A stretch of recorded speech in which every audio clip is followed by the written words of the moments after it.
Hello, everybody. Welcome to our mental health group. Anyway, I wrote a book while I was in St. Luke's Behavior Ward, and it's called An Exodus Backwards, but an Exploration of Mind. And for the next few videos, I'm going to be talking about what I have written in there. And the first chapter was my trials and tribulations. I always hate those hard times that comes into my life. I always say to myself, I cannot wait until the next year comes because I will be over it. This time seems to be the hardest tribulation I had to face in my life.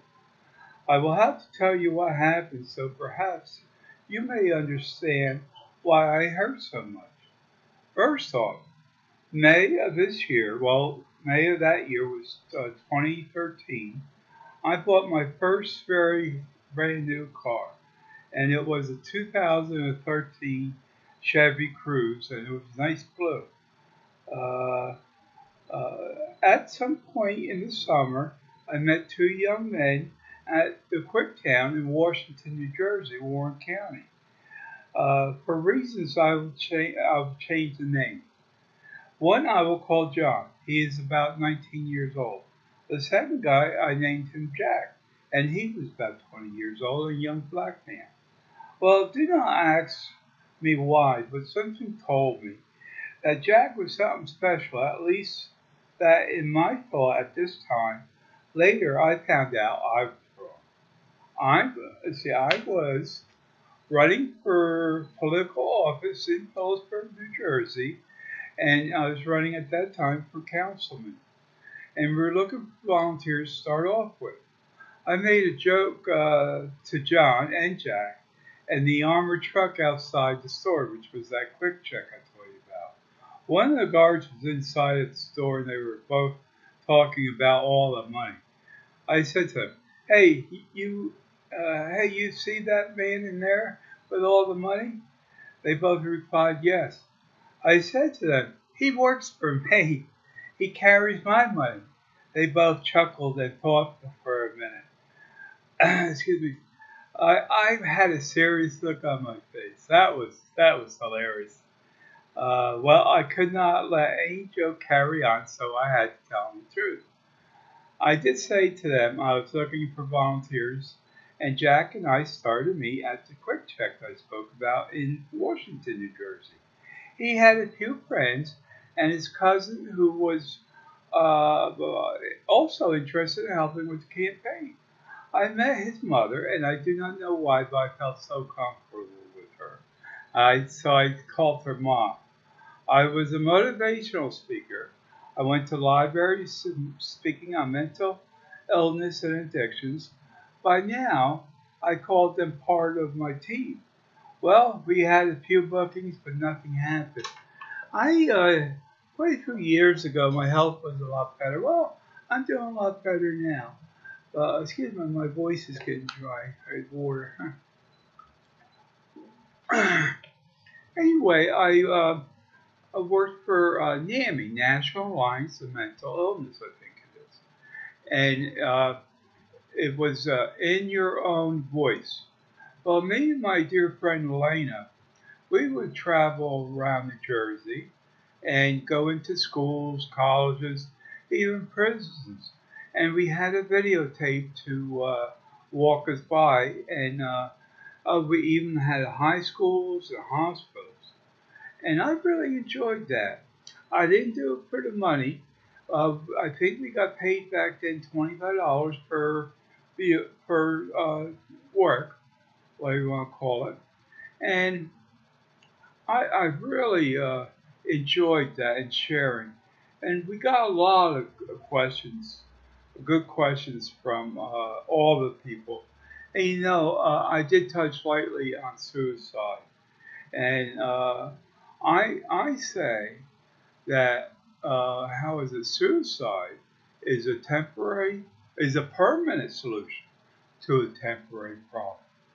You know, I was volunteered on First Aid Squad in Bud Lake back in 1988. Anyway, 2 o'clock on Sunday morning, my plectron went off, and then I immediately ran. Or not, I immediately got to the first aid building. Our captain, August D'Agostino, boy, he passed away, but he was awesome. Anyway, I sat in front in the passenger seat, and he was driving the ambulance. And he said to me, I said, "What type of call we're going on?" And he went like this. And I said, "Oh no, a hanging." And he said, "Yes." So the squad, we got there to, get a hold. He was really young, 21 years old. And I was the first person besides police officers to get to him. He was hanging from a tree. And the police officers cut him down gently. And we immediately started CPR. When we got him back in the back of the rig, we continued CPR and we started getting him going again. And that was all the way back and forth to, at that time, I think it was called Dover General Hospital, of course, in Dover, New Jersey, Morris County. And, that's where we took him out a few months before. And I had problems with when he did finally commit suicide, but he tried to suffer, uh, go in the car and close the windows with the car running and tubing and what's that called? Poisoning. I can't think of it right now, but you know what I mean. Anyway, getting back to me. The last time we took him out, he died eventually. He did die. He was dead in the rig when we got to the hospital. I had a problem with that. I didn't have much experience at all with mental illness, and I blamed the system for him committing suicide. And I have to tell you the truth. If somebody wants to do it, they're going to do it. My dear cousin William, uh, 2017, he shot himself on the exact date of my father's anniversary of his death. My father died January 17th, 1988, and he committed suicide early morning, uh, January 17th, 2017. So I don't know if that's coincidence or if he has, excuse me, if he remembered, if he remembered my father's date of death and all that. But my friends, if any of you that are watching this, please, by all means, if you even have the slightest indications of suicidal tendency, seek help. In every county, there is a crisis line, and there's phone numbers. So all you have to do is Google or however you want to do it, but look up crisis intervention, crisis mental health, and that will guide you to your local uh, crisis line, and then you can get help. Lastly, I'll say when going back to 2017, I had a slight accident with the cruise.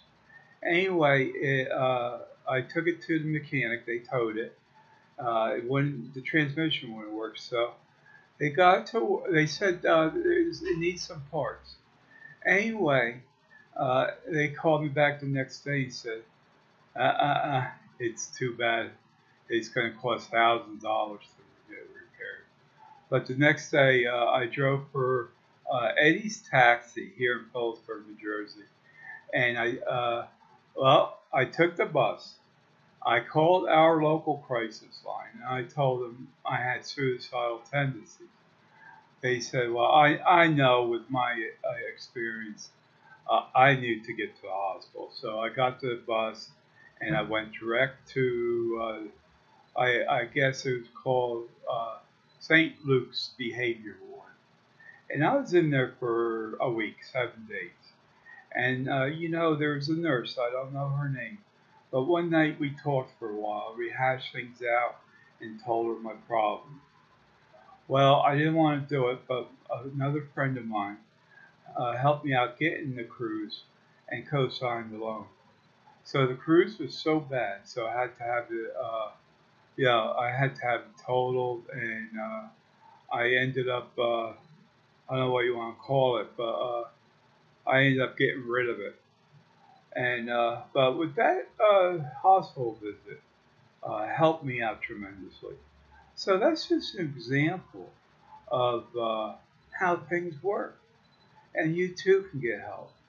By all means, please seek help.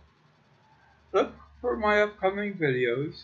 I'll be speaking on my, somebody's blowing their horn out, continuing chapters on, let's see, what is it called again? And exploration of mind.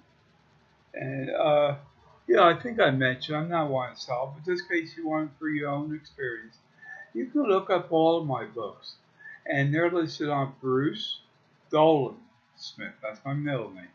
And all of them are on Amazon.com. So, my friends, you have a good day. Here in Phillipsburg, New Jersey, it is sunny out and nice and warm. So, you take care. I'll talk to you again. Bye.